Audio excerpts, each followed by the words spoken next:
official niya sa akin. So, tatapusin muna natin.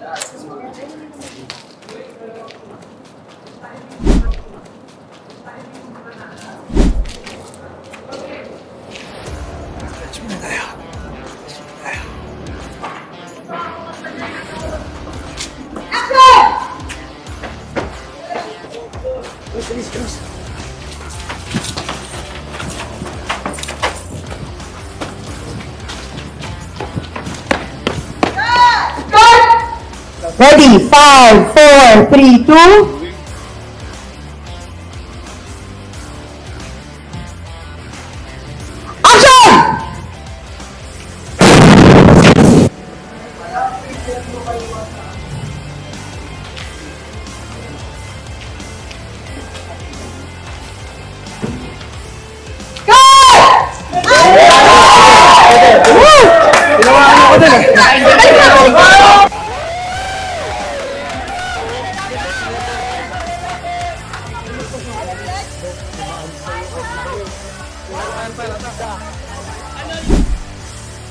Alright guys, so nakita nyo naman yung blasting, yung sabog natin, napakalaki, di ba?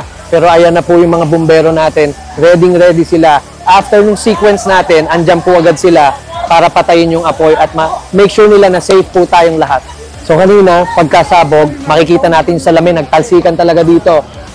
Pero nasa safe distance tayo, kaya hindi tayo aabutin nun. Pero makikita nyo yung sahig, nandito lahat.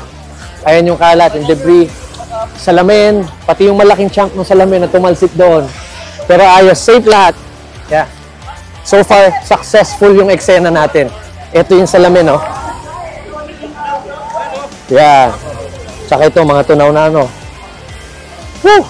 Thank you, Lord. Successful tayo. Good scene. Good job. Abangan nyo ang mga intense na eksenang ginawa namin dito sa Sanggang Dikit.